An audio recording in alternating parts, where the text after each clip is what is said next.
it. So it was more job seeker focused, Hmm. but it wasn't necessarily, focused on how you could solve a particular problem. So the shift that I started to see was more in the later in the 2000s, where it started to become, okay, well, what else? Well, so what? So you do all of these things, you've had all of these jobs, but what is it that you were able to accomplish? I want to know, where's the proof of all of this? Because Hmm. anybody can take something and copy and paste it to a resume and say, this is what I do.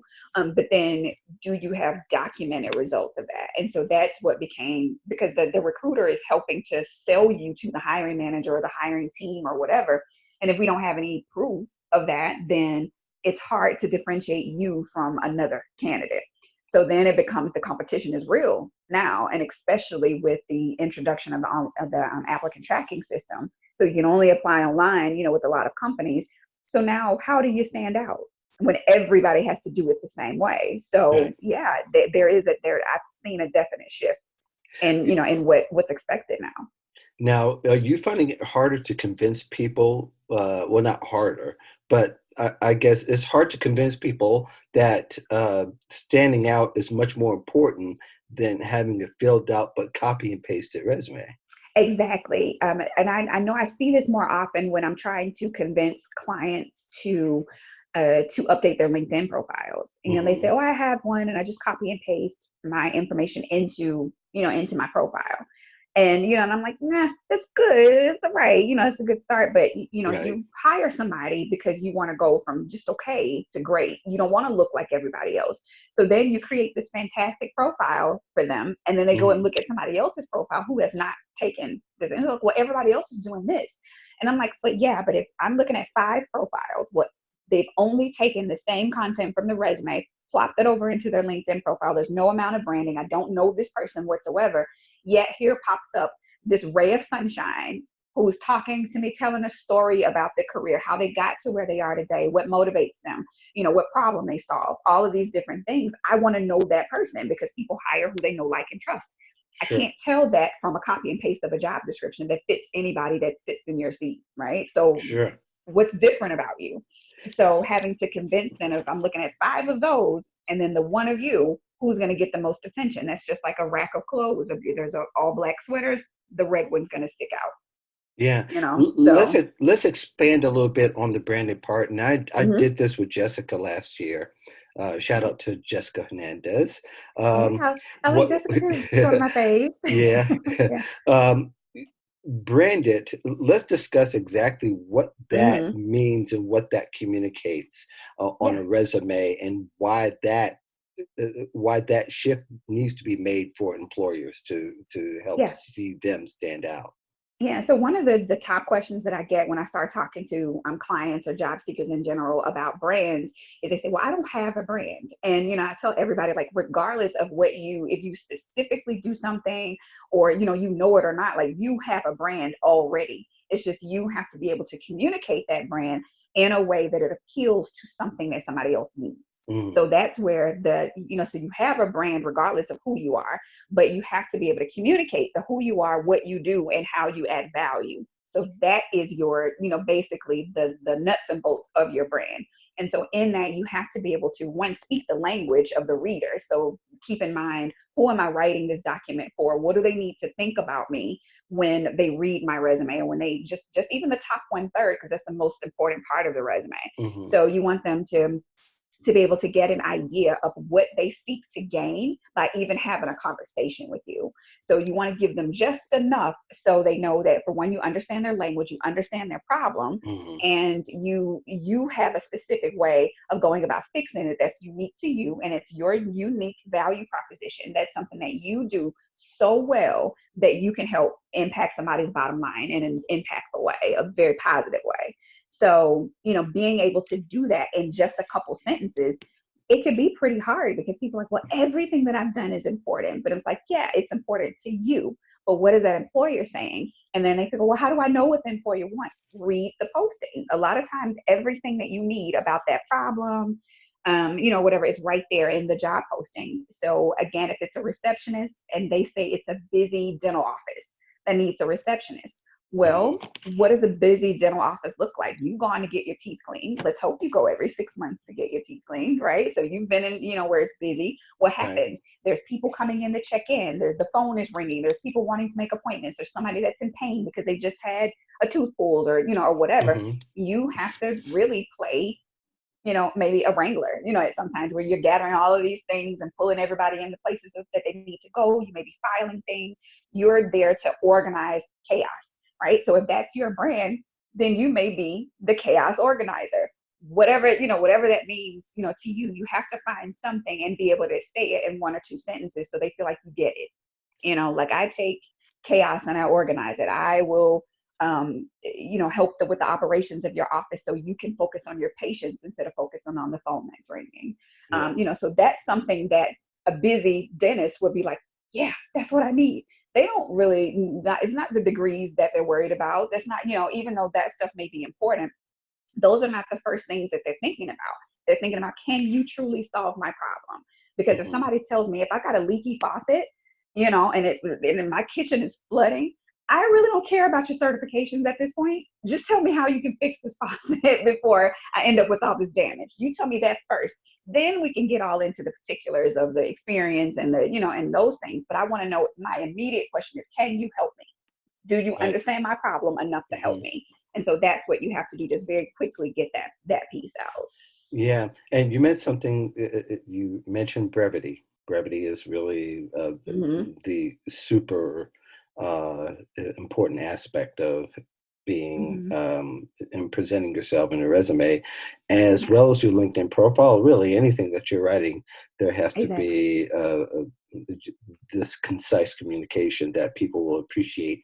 Because Mm-hmm. really, the more you say, you kind of talk yourself out of your brand. You know what I mean? Exactly. Yeah, yeah. The more jargon and the more you're trying to fill in space instead of being confident in what you're Right. offering that is really concrete, Mm-hmm. then you're talking yourself out of perhaps Right. an opportunity that you were looking for. I mean, and some people they get a little bogged down when it's time to talk about themselves in a way of achievement because they're so used to being defined by their position itself and Hmm. not thinking about their particular it factor or their secret sauce. Like, what is it that everybody's the go-to person for something, no matter how simple you may think it is. And they go, oh, I'm just doing my job. Well, that's Hmm. fine, but can anybody else do your job exactly like you? If something happens and you don't show up for work anymore, what's missing? What's the missing link? Are you the person that, are you the peacemaker? Are you the bridge Hmm. builder? Are you are you the fixer? That's what I was in recruiting. I was the fixer. So I was the person that got the hard to fill positions. I may have worked with the more difficult, hiring managers or different, difficult states. And I went Hmm. in and fixed it. So they had a pipeline of candidates. So they weren't having to sit back and, and struggle every single time a position, became open. So I was known for that on my team. So when other recruiters struggled, they came to me.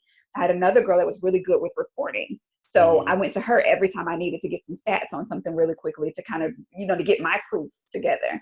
So you're known for something, regardless of how simple it may be. It may be mind blowing to somebody else. So always think about what others think about you versus not necessarily what you think about yourself all the time, because a lot of times we don't give ourselves enough credit. And Hmm. so and when you said talking yourself out of of opportunities, they really forget about, who am I writing this for? Who is going to read this? What do they need? And I guess especially with the focus being so much on keywords now, a lot of the personality is lost. And you have to remember that they're hiring a person. Like, always remember that first. This is a person that I want to feel like I like, that I trust you enough to send you on to the next level, that I trust that you can do what it is. And then I like you on my team. I feel like you fit. You may be the missing piece of the puzzle. And so you can't remove so much of yourself and then fill in so many keywords, because then it becomes robotic, and that Hmm. that's no good. But then you don't want to be so full of the person that is like, yeah, I like you, but I still don't know that you can do my job. So it Right. has to be that unique blend of enough keywords so that the person knows, all right, yeah, this industry, this job, the terminology, but then you're also a person. And I feel like you're what's missing in this, and you fit into it, the culture and everything, it meshes, and it's just, it fits. And now I want to move forward and and find out some more things, and we can get technical later, but just at first, We're looking at Hmm. that true person. And Yeah. it is possible to get that out in just a couple sentences. Now, somebody may have to come in and help you streamline it and get it more clear and concise. And that's why you would hire a coach. Hmm. And people get it confused too. They think that coaches or writers that we make up things about people and make them sound all fluffy and pretty. And that's not what we do. I extract information from you and then help you communicate it in an impactful way. Yeah. So Yeah. it's your stuff. And now, I tell them, like, point to anything on your resume that's not true. And then we'll remove it. If it's not true, we'll take it off. And they go, like, no, that's me. And I'm like, okay, but that's what I helped you do. This is your stuff. It isn't my writing. It's my, I guess, organization and, brain power behind that. But that's you. This is all you. Yeah, I used to have a contract with someone that worked for the city, the company. Hmm. Um, it had resumes for those who had minority businesses, and they had to be certified, and they had to have a resume to go along with it. Hmm. And that was encouraged to Yeah. do is to make up this narrative, and it becomes impossible, especially if somebody doesn't provide much of a narrative to begin with, much Right. less if they have a confusing one. And pretty much you got to stick to one summary statement, one story. You know Hmm. what I mean? Pick who you're going Uh, to be today. You yes. can be a jack of all trades, but let's figure out what are you going to master today? Because that Yeah. one thing is what's important, or those two things, maybe what's most important to that employer. So you give them enough, and then the rest could be a bonus conversation. But for right now, to get you in the door, let's focus only on what's important to that employer right now. Yeah, exactly. Especially if they have a job description that only talks about one thing, Exactly. you need to concentrate on how to fulfill those needs, and not Hmm. particularly talk about because you want to make an impression.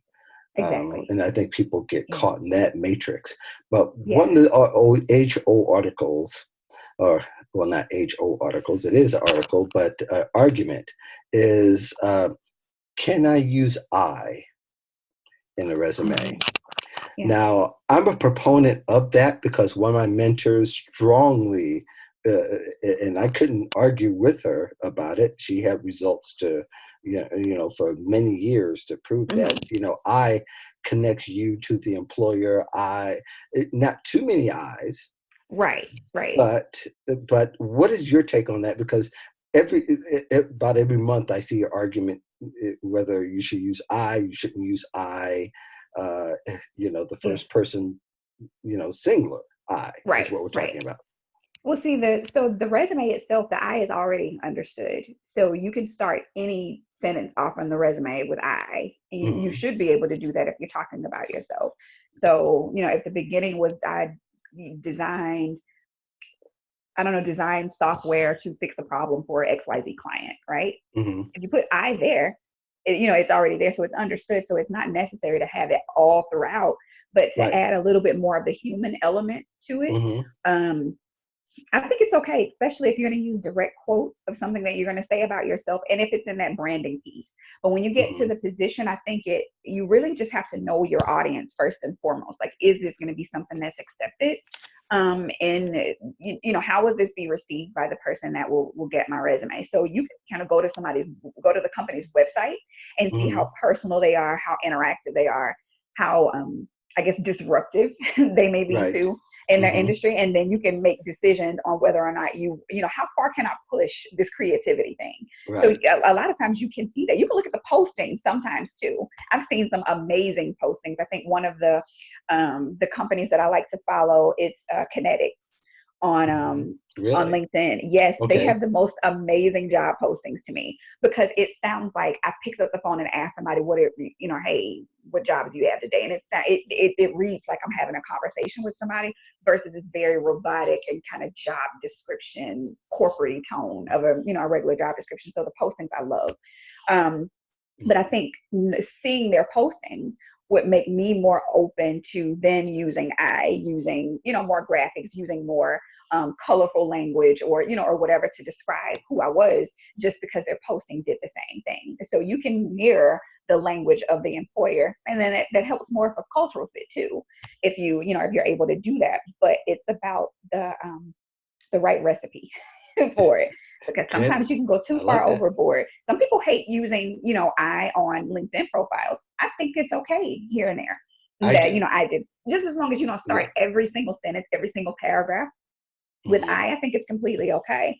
I just say, if somebody prefers to have a more conversational tone in their resume, I'm not completely over it, but it would take some adjustment on my end, just because I know it's not widely accepted. I mean, hell, there's some employers that at this point they haven't even gotten to the acceptance that there are more fonts other than Times New Roman. So you really do have to know, who your audience is and what they will accept first Yeah. before you do that. Yeah, I talked to a Bank of America executive once. I mean, one of their top executives, and Mm-hmm. in his resume he used I didn't write the resume, but Yeah. because I was connected the way I was. Yeah, I was throughout his resume.